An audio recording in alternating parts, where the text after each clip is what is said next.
Good evening dear students. बच्चों, आज हम लोग अपने नए सेशन के लिए आए हैं। हमने जो एडवांस बैच है अपना मॉर्निंग बैच, उनके बच्चों से पूछा था कि नाउन मैं पढ़ाना चाह रहा था, मगर फिर बच्चों का आया कि सर आप कंजंक्शन पढ़ा दीजिए, कुछ का नाउन, और there was a very mixed kind of things कि क्या करें। तो फिर मैंने सोचा है कि मैं नाउन कई बार आप लोगों को पढ़ा चुका हूँ और नाउन बहुत बेसिक टॉपिक है, और थोड़ा सा मैं सेल्फिश भी हो गया क्योंकि नाउन में मुझको लिखना बहुत पड़ेगा, लिस्ट बनवानी पड़ेगी। कंजंक्शन में थोड़ा सा नाउन के कंपेरेटिवली कम लिखना है, कंसेप्ट ज़्यादा समझाना है, तो इसलिए मैंने कंजंक्शन को टेकअप किया है। फाइन। तो होप आप इस सेशन को अपने कंजंक्शन के एंजॉय करेंगे। पहले हम लोग देखते हैं कि कंजंक्शन का स्कोप कितना है और क्या क्या आता है।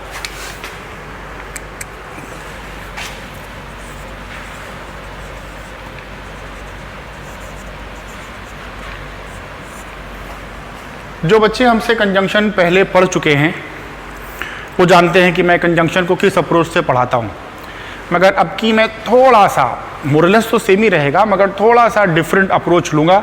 तो जो बच्चे पुराने हैं वो ये सोच कर कि शब्दी अर्थ कंजंक्शन कई बार पढ़ चुके हैं, है ना, उसको रिलक्टेंट नहीं हो जाइएगा, केयरलेसली नहीं देखिएगा और कंजंक्शन को बहुत ध्यान से सुनिएगा। मेरे हिसाब से कंजंक्शन में केवल 3 बातों का अगर हम ध्यान दे दें बच्चों, तो 3 ही तरह के एरर्स आते हैं। पहला पेयर्स, दूसरा मीनिंग, तीसरा फॉर्मेट या स्ट्रक्चर, और एक चौथा और इंक्लूड कर लेते हैं अब की बार, मिसलिनियस। फाइन। अगर इन चारों को ठीक से कवर कर दिया जाए तो मेरे हिसाब से आपका कंजंक्शन कवर अप हो जाएगा और शायद ही कोई क्वेश्चन छूटे। पहले मैं बताता हूं कि आपको इन चारों में करना क्या है ना। देखिए, पेयर्स, बहुत से कंजंक्शंस बच्चों ऐसे हैं जो कि अपनी पेयर में आते हैं। आप जानते होंगे आइदर का जोड़ा और, neither nor, not only, but also, whether का और या और नॉट, हार्डली, बेडली, स्कार्सली का, व्हेन या बिफोर, नो सूनर का दैन। तो एक तो एरर आपको रट लेना है। फाइन। जो पेयर वाले कंजंक्शंस हैं, बोथ का जोड़ा एंड, बिटवीन का जोड़ा एंड, फाइन, तो इन सब चीज़ों को रट लेना है आपको। और एक आप समझ लो कि 10 to 15 क्वेश्चंस आपके इसी पेयर्स को रॉन्ग कर देंगे, है ना। No sooner, had Ram seen his father, than या THEN, then, fine, and it is wrong. Fine. So conjunction के पेयर्स, तो 10% क्वेश्चन आप सिर्फ अगर पेयर्स पर ध्यान दे दोगे तो आपका हो जाएगा। मैं अभी एक लिस्ट आउट करूंगा आपको, अभी आप देखिएगा। दूसरा मीनिंग, है ना।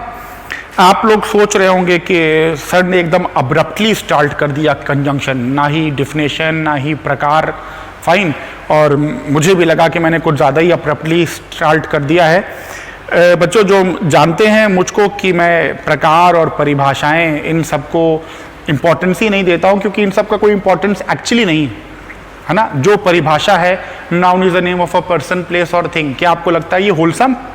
फाइन, बिल्कुल होलसम नहीं है। और इसकी डिफिनेशन से आप सारी चीज़ों को कवर नहीं कर सकते जो आप नाउन में कवर करना चाहते हैं।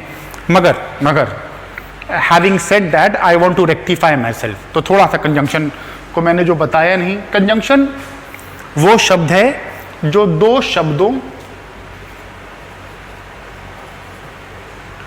2 उपवाक्यों या 2 सेंटेंसेस, वाक्यों को जोड़ने का काम करता है। फाइन।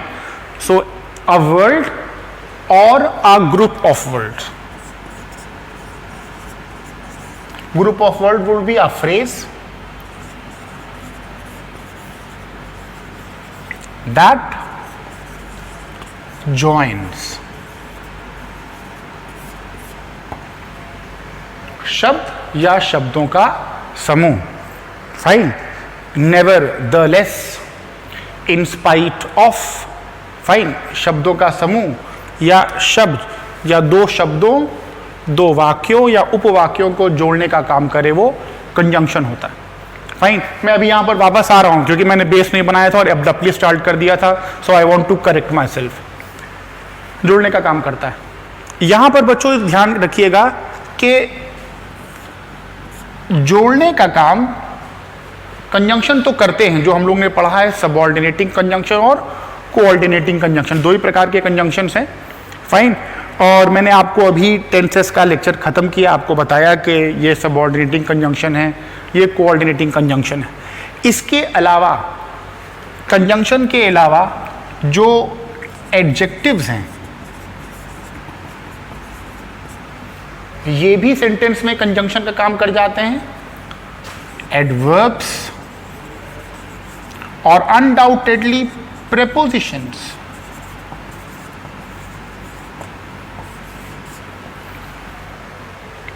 है ना।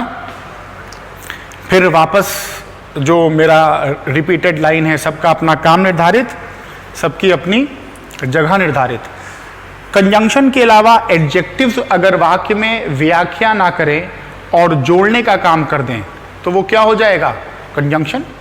Adverb, hardly is an adverb, scarcely is an adverb, barely is an adverb. Fine. Prepositions, beside is a preposition and beside is used as a conjunction also when it is joining sentences. Adjective, either, neither, these are adjectives. मगर either neither अगर जोड़ने का काम कर दें तो ये क्या बन जाएंगे? कंजंक्शंस। फाइन। तो मैंने आपको क्या बताया कि शब्द या शब्दों का समूह, चाहे कोई एक वर्ड हो चाहे शब्दों का समूह हो, वो वर्ड जो हम लोग नॉर्मल कंजंक्शन सुनते हैं वो तो ही है, एंड, बट, व्हेन, वाइल, ये तो ही है। इसके अलावा जो मिसलिनियस है, however, still, yet. Fine. Still is an adverb, still can very well be used as a conjunction. अभी मैं आपको मिसलिनियस में कवर कराऊंगा इन सब चीजों को। फाइन। तो ये कुछ थोड़ा सा एडवांस लेवल है मगर बहुत इंटरेस्टिंग लेवल है यहां पर पढ़ने वाला। फाइन। सो ये मैं आपको कवर कराऊंगा और वो मैं मिसलिनियस में कवर कराऊंगा। तो फिलहाल आपको डिफिनेशन क्लियर हो गई होगी और स्कोप क्लियर हो गया होगा कि शब्द हो या शब्दों का समूह हो, शब्द कंजंक्शंस हैं अगर वो जोड़ने का काम कर दें। कभी कभी हमको प्रेपोजिशन, एडवर्ब और एडजेक्टिव्स दिखने वाले शब्द वाक्य में जोड़ने का काम कर जाते हैं, तब वो कंजंक्शन की तरह यूज होते हैं। क्लियर? आइए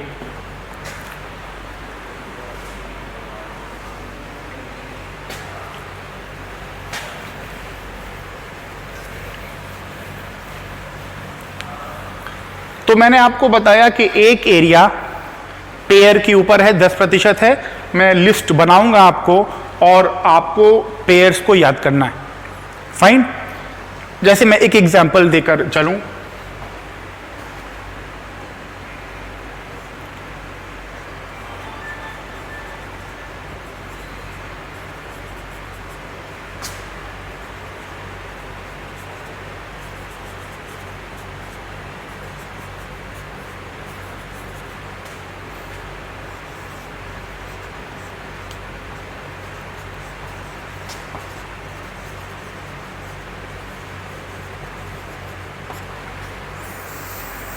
although Ram works hard in the exams, works hard, I'm sorry, but error आ गया, but फाइन। तो although का पेड़ा, sorry I am sorry, although का पेयर या तो कॉमा है या तो येट है। और अगर आप कुछ भी नहीं लगाइए यहां पर, ना ही कॉमा लगाइए ना ही येट लगाइए, ऐसे भी चला देंगे तो कोई एरर नहीं है, सेंटेंस ऐसे भी लिखा जा सकता है। फाइन। मगर आपको इसका कोई पेयर अगर देना है तो या तो कॉमा है या तो येट है। Fine. So pair is very important और आपको 10% क्वेश्चन पेयर पे मिल जाएंगे। दूसरा मीनिंग, जाहिर सी बात है, शब्द है या शब्दों का समूह है, चाहे वो एडवर्ब कंजंक्शन बन रहा हो, चाहे वो प्रेपोजिशन कंजंक्शन बन रहा हो, चाहे वो एडजेक्टिव बढ़कर कंजंक्शन बन जा रहा हो, या नॉर्मल कंजंक्शन जो आप सुनते हैं व्हेन, व्हाइल, बट, एंड, इन सब का कुछ मीनिंग है। आपको देखना है कि जो मीनिंग है वो इंटैक्ट होनी चाहिए, और मीनिंग कभी कभी नेगेटिव है तो भी आपको ध्यान देना है कि अगर नेगेटिव है तो सुपरफ्लुअस नहीं हो जा रहा है। जैसे मैंने अगर आपसे कहा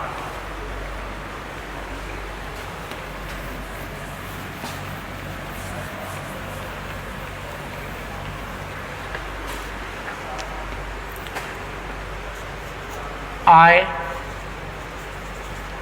could not record the lecture yesterday, but I was not feeling well. I could not record the lecture yesterday, but I was not feeling well. But is 100% a conjunction. Error क्या है? यहां पर but का कोई relevance ही नहीं है, but का कोई रेलिवेंस ही नहीं है, क्योंकि यहां पर आपको किसी चीज का कारण बताना है ना, और but कारण नहीं बताता, but तो विरोध करने वाले वाक्यों को जोड़ता है ना। I am not feeling well, but I will record the lecture. अब हो जाएगा करेक्ट, मैं ठीक महसूस नहीं कर रहा हूँ, तो I am feeling well, I am hale and hearty, but जैसे आई एम टेलिंग यू कि बट का कोई मतलब ही नहीं है। I could not record the lecture yesterday as I was not feeling well, because I was not feeling well. Fine, so meaning पर ध्यान देना है। फाइन, कुछ मीनिंग की वजह से सुपरफ्लुअस भी हो जाते हैं, जैसे provided you promise me not to repeat this, I shall not allow you to do this.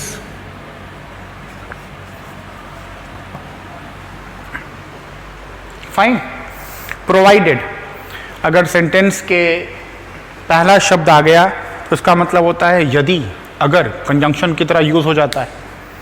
यदि तुम मुझसे वादा करो कि इसको दोहराओगे नहीं। फाइन, पहला सेंटेंस किस में आ रहा है? निगेटिव मीनिंग में आ रहा है, तो मैं तुमको ये करने की इजाजत नहीं दूंगा कि दे दूंगा। फाइन, तो ये सेंटेंस में नॉट एरर हो रहा है because of the meaning this is becoming superfluous. Fine, it is more than negative which is not required.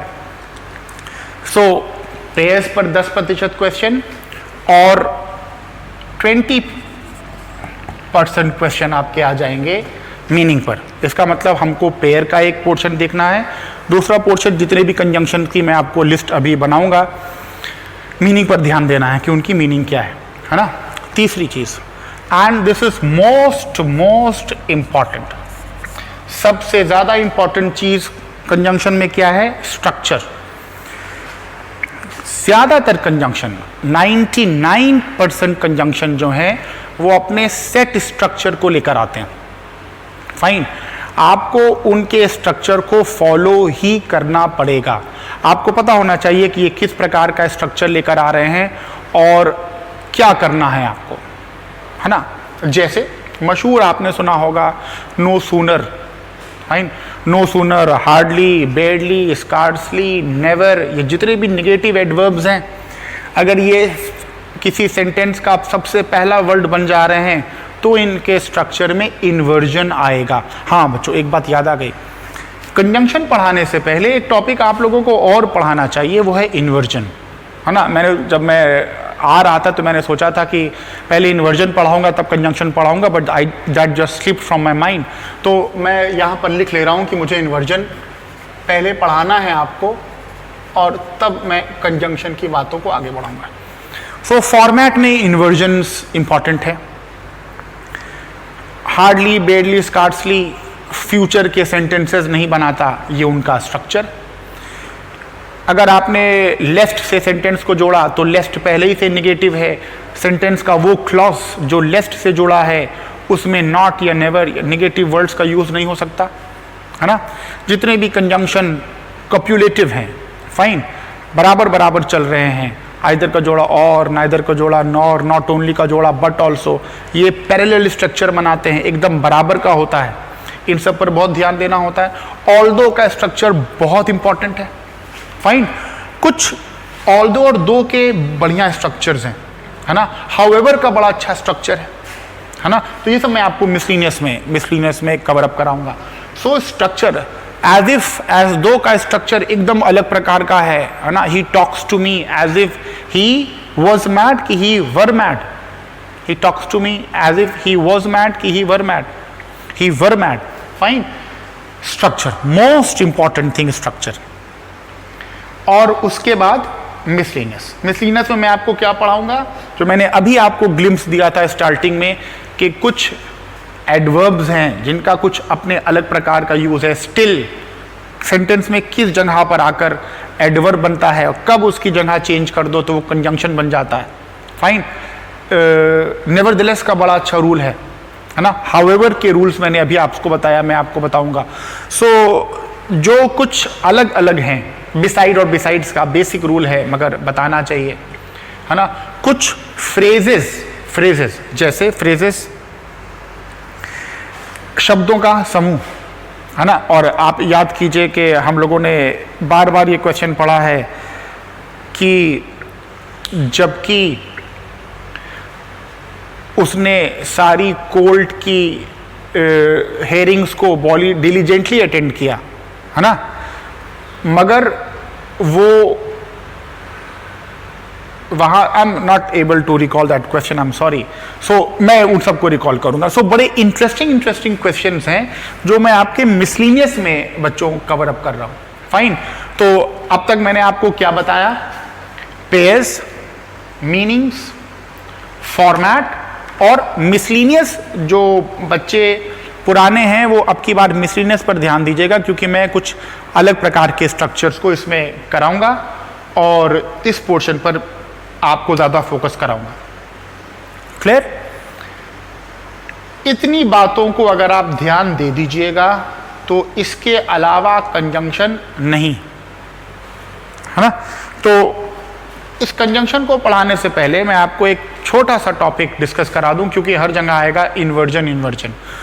मैं आपको इन्वर्जन पढ़ाने के बाद एक लिस्ट बना दूंगा और उस लिस्ट में जो मैंने सोचा है वो मैं, अगर आप लोग क्लास में हो तो मैं अराउंड 24 कंजंक्शंस पढ़ाता था और अब की बार मिसलिनियस को लेकर मैं अराउंड आपको 35 कंजंक्शंस ऑल टुगेदर पढ़ाऊंगा।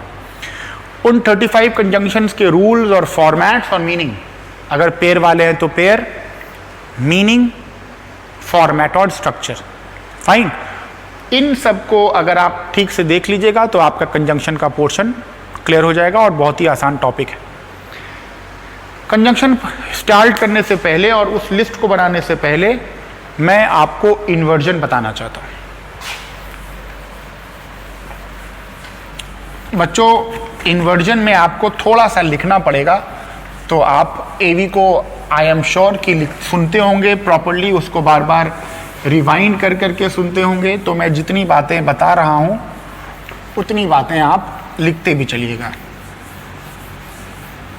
एक बात और, इस बात का भी बड़ा अफसोस होता है, कुछ लोगों की जो इनसेंसिबल एटीट्यूड है ना, non realistic, totally irrational attitude है, उसकी वजह से बहुत लोगों को नुकसान होता है। यूट्यूब में लेक्चर्स कितना बढ़िया चल रहे थे और जो बच्चे हमसे नहीं जुड़े थे वो भी सुन लेते थे, है ना, उनको भी कुछ मिल जाता था। मैं ये नहीं कह रहा हूँ कि हम लोग बहुत अच्छा पढ़ाते हैं, मगर मेहनत से पढ़ाते हैं और एक्सपीरियंस है और उनको एक्सपीरियंस का फ़ायदा हो जाता था। मगर एक दो बेवकूफ़ी भरे कमेंट्स की वजह से अखिल सर ने ब्लॉक कर दिया, और अब हम लोग जो लिंक है वो केवल दिशा परिवार में ही डाल रहे हैं।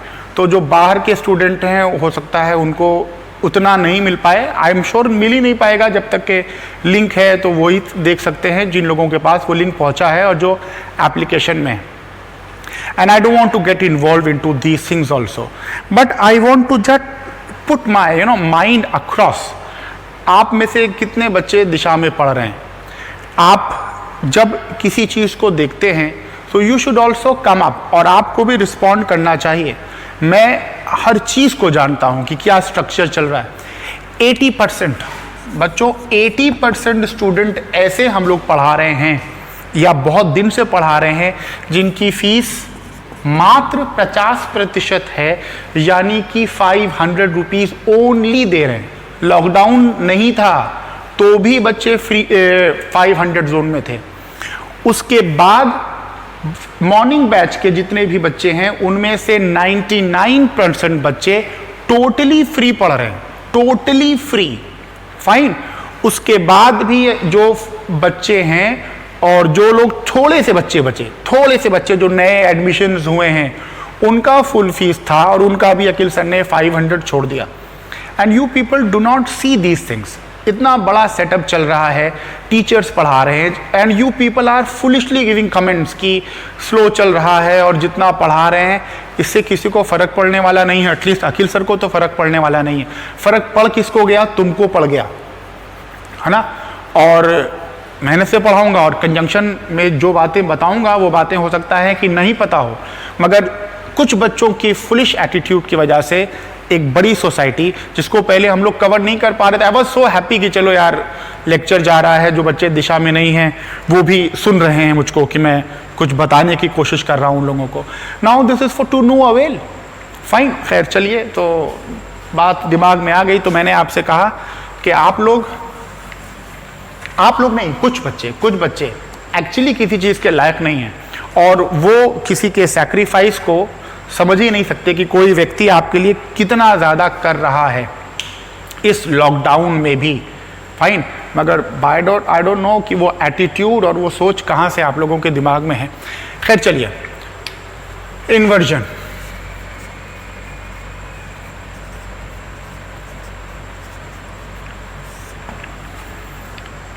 इन्वर्जन में जो मैं लिख रहा हूं उनको लिखते चलिए।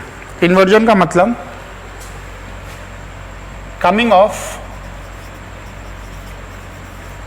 Auxiliary verb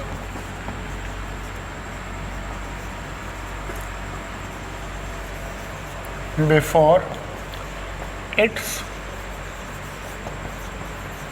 subject. इन्वर्जन का मतलब सहायक क्रिया का अपने कर्ता से पहले आना क्या कहलाता है? इन्वर्जन, है ना। स्ट्रक्चर के अकॉर्डिंग कितने प्रकार के सेंटेंसेस हैं? Assertive sentence, interrogative sentence, optative sentence, exclamatory sentence, imperative sentences. ये सेंटेंस है। इसमें आप देखिए सिर्फ और सिर्फ एक सेंटेंस ऐसा है, और वो क्या है? इंटेरोगेटिव।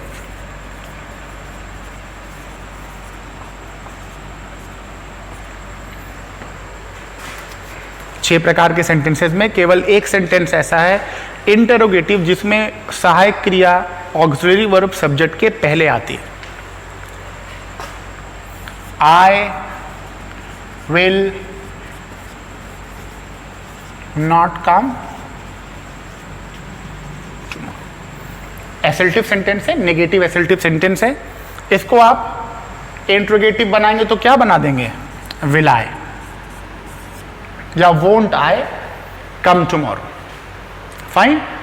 तो हमको केवल एक ही तरीका पता है जो हम सुनते आ रहे हैं इन्वर्जन का, जो डिफिनेशन मैंने आपको बताया कि जिसमें सहायक क्रिया कर्ता से पहले आती है, वो क्या है? प्रश्नवाचक वाक्य। फाइन। क्या इसके अलावा भी कुछ स्ट्रक्चर्स हैं जिनमें ऑक्सिलरी वर्ब सब्जेक्ट के पहले आ सकता है? हाँ, इसके अलावा भी स्ट्रक्चर्स हैं, और इन सब स्ट्रक्चर्स को क्या बोलेंगे? इन्वर्जन। फाइन। तो हम लोगों की ज़्यादातर बच्चों की जानकारी इन्वर्जन की केवल इंट्रोगेटिव सेंटेंस तक है, फाइन, जबकि इन्वर्जन का दायरा इससे काफ़ी बड़ा है। तो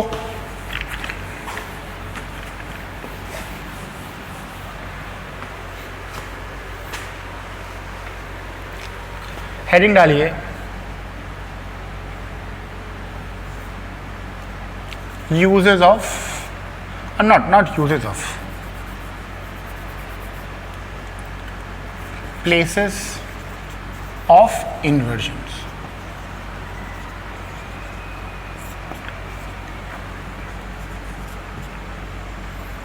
फर्स्ट, इफ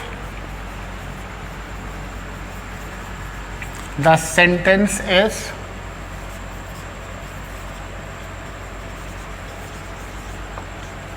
interrogative, अगर वाक्य प्रश्नवाचक है तो इन्वर्जन लगेगा। दूसरा, इफ नेगेटिव एडवर्ब, इस बात को यहां पर बहुत ध्यान से सुन लो कि नेगेटिव एडवर्ब का दायरा भी कहाँ है। एडवर्ब तो एडवर्ब की भी व्याख्या कर सकता है, एडवर्ब तो एडजेक्टिव की भी व्याख्या कर सकता है, और एडवर्ब वर्ब की भी करता है। मगर वो कौन सा एडवर्ब होना चाहिए सेंटेंस में जो वर्ब की व्याख्या करने वाला है ना। If the negating adverb qualifying a verb in the sentence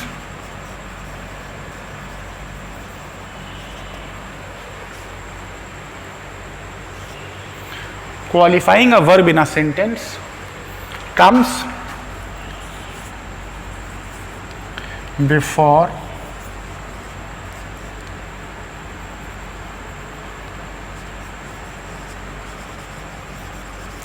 the subject in the sentence.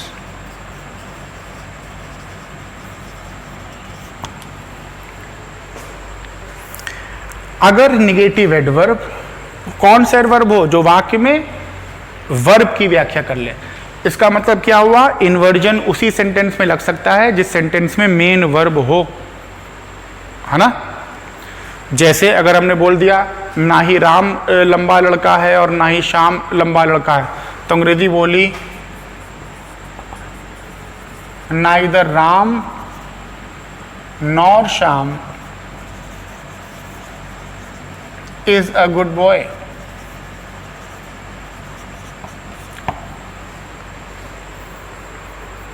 Fine, neither भी व्याख्या कर सकता है एडवर्ब की, वर्ब की, sorry. Neither Ram nor Shyam is a good boy, इसमें इन्वर्जन नहीं लग सकता। वाई इन्वर्जन नहीं लग सकता? क्योंकि इसमें एडवर्ब, आई एम सॉरी, क्योंकि इसमें मेन वर्ब नहीं है। मगर अगर हम कह दें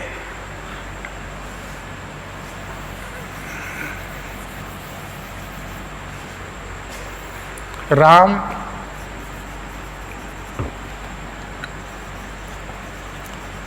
does not smoke, Ram smoke नहीं करता, नेगेटिव है, मगर इसमें सब्जेक्ट के पहले कुछ नहीं आया, सब्जेक्ट के बाद आया। मगर दूसरा सेंटेंस हम बनाएं, नाइदर श्याम स्मोक्स, अब ये एरर हो गया, क्योंकि ये जो दूसरा सेंटेंस है बच्चों, इसमें श्याम सब्जेक्ट के पहले नाइदर आ गया, और देखिए मेन वर्ब भी आ रही है, मेन वर्ब भी आ रही है। अब आपको बोलना पड़ेगा neither does Shyam smoke. Fine, तो इन्वर्जन के लिए नेगेटिव एडवर्ब आना चाहिए, और वो नेगेटिव एडवर्ब किसको क्वालिफाई करेगा सेंटेंस में? मेन वर्ब को। मेन वर्ब लिख लो, और वो नेगेटिव वर्ब सेंटेंस का पहला शब्द हो, यानी कि सब्जेक्ट के पहले आए, तो इन्वर्जन लगेगा। फाइन, इसमें थोड़ा सा लिस्ट बना लो, जैसे hardly, barely, scarcely, no sooner, nor, neither, not, not only, fine, seldom, never, etc. and so on and so forth. Fine. Negative adverb की लिस्ट बहुत लंबी है, मैंने कुछ जो बार बार रिपीटेड आते हैं वो लिख दिए. ये सब शब्द अगर वाक्य में, सेंटेंस में सब्जेक्ट के पहले आ जाएं और उस सेंटेंस में आगे मेन वर्ब हो, वर्ब को क्वालिफाई कर रहे हो, तो 100% इन्वर्जन लगेगा. फाइन. दो तरीका हो गया. इंट्रोगेटिव सेंटेंस है तो लगेगा ही लगेगा. आप जानते हैं इंट्रोगेटिव सेंटेंस दो प्रकार के होते हैं, चाहे वो ऑक्सिलरी वर्ब से बनाओ और चाहे वो WH वर्ड से बनाओ. दोनों ही, या किसी भी इंट्रोगेटिव वर्ड से बनाओ, दोनों ही हाल में सहायक्रिया सब्जेक्ट के पहले आने चाहिए. मैंने एग्जाम्पल दिया था, वॉट योर नेम इज, कि what is your name, your subject, what is your name. Clear? दो हो गया.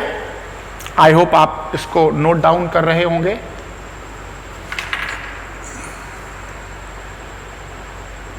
तीसरा,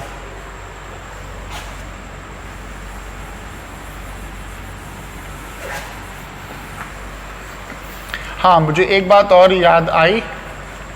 लास्ट टाइम जो मैंने अपना टेंस का पोर्शन ख़त्म किया था, तो मैंने जो मॉर्निंग बैच के बच्चे हैं उनसे कुछ क्वेश्चंस मंगाए थे और कहा था कि आप अपने क्वेश्चन दे दीजिए, मैं उन क्वेश्चंस को क्लास में सॉल्व कराऊंगा.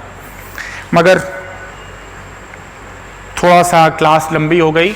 मैं लंबी क्लास बनाने का बहुत ज़्यादा हिमायती नहीं हूँ, क्योंकि मुझे लगता है बच्चे बोर हो जाएंगे बहुत लंबी क्लास करने में. And it was already 1 hour 30 minutes class, तो मैंने उस पोर्शन को स्किप कर दिया. मगर आपके पास पूरा का पूरा मौका है. इंटरैक्टिव सेशन जो आपका चलता है उसमें आप टेंसेस के क्वेश्चन पूछ सकते हैं. फाइन. टाइम एंड टेंस के क्वेश्चन को पूछते रहिए और कंसेप्ट अपनी रिवाइज करते रहिए. अब तक मैंने जितना पढ़ाया है वो भी आप अपने जो आने वाला सेशन है उसमें पूछिए, उसमें कोई प्रॉब्लम अगर आपको. तो पहला हो गया इंट्रोगेटिव, दूसरा हो गया नेगेटिव एडवर्ब, तीसरा हो गया if any adverb comes before the subject and restrains or confines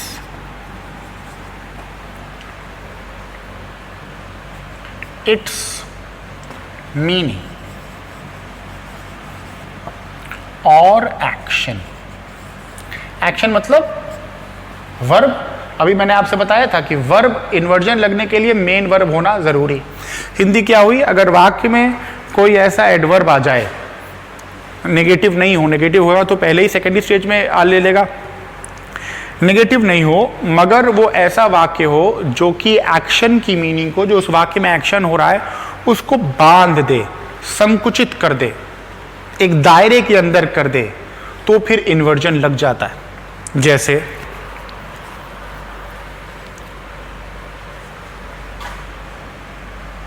Ram pledge cricket well. Ram अच्छा क्रिकेट खेलता है ना. इस सेंटेंस में वर्ब तो आया है मगर ना ही ये सेंटेंस इंट्रोगेटिव है और ना ही राम के पहले कोई नेगेटिव एडवर्ब का यूज हुआ है. Ram pledge cricket well, Ram अच्छा क्रिकेट खेलता है. एंड और सो आई प्ले. एरर है, एरर है. आप बोलना क्या चाहते हैं? राम अच्छा क्रिकेट खेलता है और उतना ही मैं भी, उतना ही मैं भी। अब बच्चों उतना ही मैं भी कहा ना, इसका मतलब आपने अपने आप को राम में दायरे में बांध दिया कि आप राम से अच्छा नहीं खेल पाते। अगर आप ये कह देते और मैं भी अच्छा खेलता हूं तो आप कह सकते थे and I also play well, या and I play well too. कोई प्रॉब्लम नहीं है, इन्वर्जन नहीं लगेगा, है ना। इसमें भी आपने अपने आप को दायरे में नहीं बांधा, आपने कहा और मैं भी अच्छा खेलता हूं। मगर आप कहना क्या चाह रहे हैं कि राम क्रिकेट अच्छा खेलता है और उतना ही मैं भी, कितना? जितना राम। अब ये जो सो है ये क्या कर रहा है? ये सेंटेंस में एडवर्ब की तरह आया है 100%, और वर्ब की एक्शन को संकुचित कर दे रहा है, बांध दे रहा है। तो आप क्या बोलेंगे? And so do I do, yes, and so do I. Clear हुआ बच्चों इन्वर्जन? 3 चीजें मैंने आपको बताई। इंट्रोगेटिव सेंटेंस में इन्वर्जन लगता है, सब बच्चे जानते होंगे, बहुत यूनिवर्सल सा रूल है। अगर निगेटिव एडवर्ब आ जाएं, कुछ चंद एडवर्ब मैंने आपको लिख दिए हैं, प्रैक्टिस सेट्स में आप देखिएगा आपको बहुत से एडवर्ब्स मिलेंगे जो निगेटिव हैं। अगर वो सब्जेक्ट के पहले आ जाएं, सब्जेक्ट के पहले आए, सब्जेक्ट के बाद में आएंगे तो इन्वर्जन नहीं लगाएंगे, तो वो नॉर्मल एक निगेटिव एडवर्ब की तरह सेंटेंस में चलेंगे। जैसे देयर इज हार्डली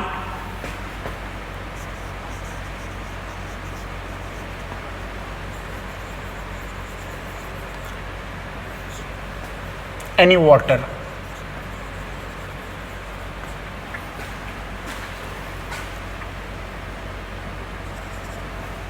शायद ही कोई पानी। मगर इस सेंटेंस में मैंने जो बनाया उसमें मैंने मेन वर्ब नहीं बनाया यार। क्वेश्चन सेंटेंस ठीक है, केवल मेन वर्ब नहीं लाए।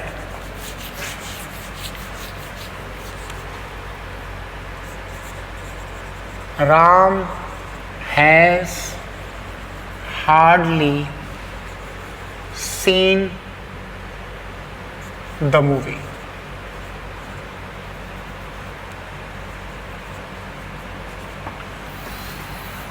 हार्डली आ गया, इन्वर्जन नहीं लगेगा, मात्र हार्डली एडवर्ब की तरह ही होकर रह जाएगा। मगर अगर हम इसको बोल दें, हार्डली पहले ले आए तो क्या होगा? हार्डली हैज राम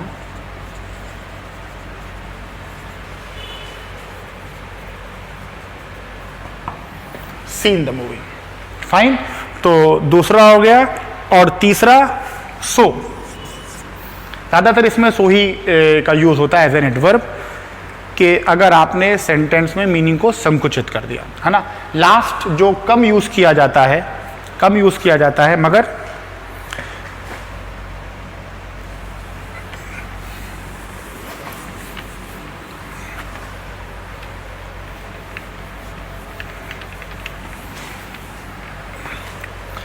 अगर सेंटेंस का स्ट्रक्चर बच्चों इस प्रकार बनाए कि उसमें ऑब्जेक्ट का पार्ट पहले रख दे और सब्जेक्ट का पार्ट बाद में रखते हैं। आप जानते हैं सब्जेक्ट और ऑब्जेक्ट के बीच में ऑक्सिलरी वर्ब होना अनिवार्य है। बिना ऑक्सिलरी वर्ब के आप सब्जेक्ट ऑब्जेक्ट बना ना पाएंगे, कम से कम ऑक्सिलरी वर्ब तो होना अनिवार्य है ही है। फाइन, तो क्या ऐसा स्ट्रक्चर मुमकिन है? हाँ, ऐसा स्ट्रक्चर मुमकिन है। आप सेंटेंस को इन्फेसाइज करने के लिए, है ना, बता सकते हैं। जैसे अगर मैं बोलूँ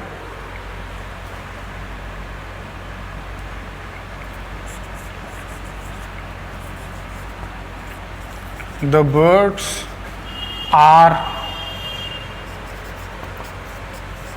sitting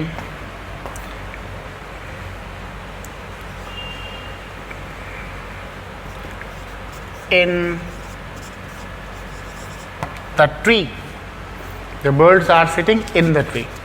ये तो नॉर्मल सेंटेंस है, इसमें हो गया the birds सब्जेक्ट, ये हो गया क्रिया और ये हो गया कॉम्प्लीमेंट, है ना। इसका कॉम्प्लीमेंट प्रेडिकेट पार्ट। अगर हम प्रेडिकेट पार्ट को पहले लिख दें तो क्या हो जाएगा?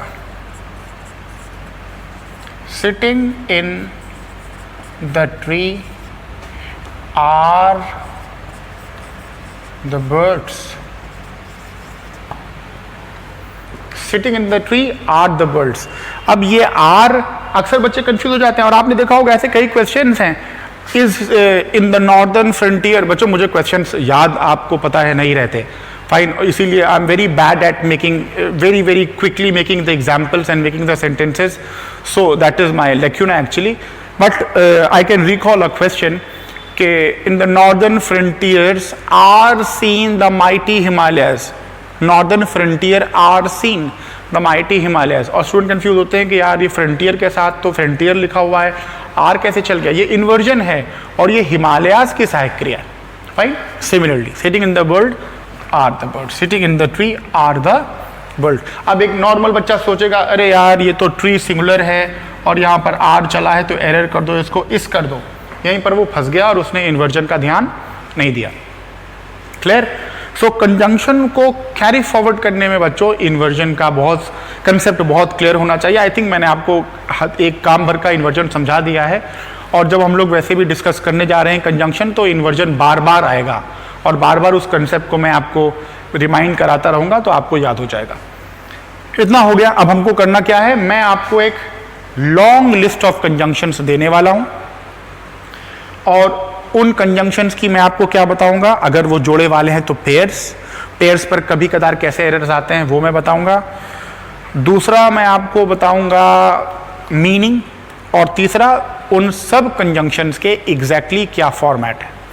कुछ मिसलीनियस मैं आपकी बार आपको टेकअप करूंगा जो मैंने पिछले अपनी क्लासेस में नहीं टेकअप किए हैं, just to make the session more interesting and apt also. उसमें जैसे फॉर का यूज़, फॉर बीच में इस्तेमाल होता है कि बिकॉज इस्तेमाल होना चाहिए, सिंस और एज में क्या डिफरेंस है, and so on and so forth, तो एक लिस्ट आउट है that we shall be taking up in our next session. Clear? आप लोगों को कोई अगर प्रॉब्लम होगी तो आप मुझे कमेंट में बताइएगा, सिर्फ प्रॉब्लम बताइएगा, कोई झाम ना बताइएगा, because I am not able to take any this kind of miscreants. Okay, तो केवल जो प्रॉब्लम हो वो बताइएगा, तो मैं कोशिश करूंगा कि अपने नेक्स्ट क्लास में कवर अप कर लूँ। Okay, so thank you very much. It is always a pleasure coming and giving you lecture, और I am really very disheartened, very disappointed कि एक आध बच्चों की गलती की वजह से Aqeel sir has taken such a stringent decision कि अब वो जो यूट्यूब के लेक्चर्स हैं उसको फ्री ऑन एयर नहीं कर रहे हैं, और सिर्फ दिशा के बच्चों के लिए उन्होंने उसको संकुचित कर दिया है। होप कि आप सब लोग हम लोग का लेक्चर देख पाते, मगर जैसी करनी वैसी भरनी। सो थैंक यू वेरी मच।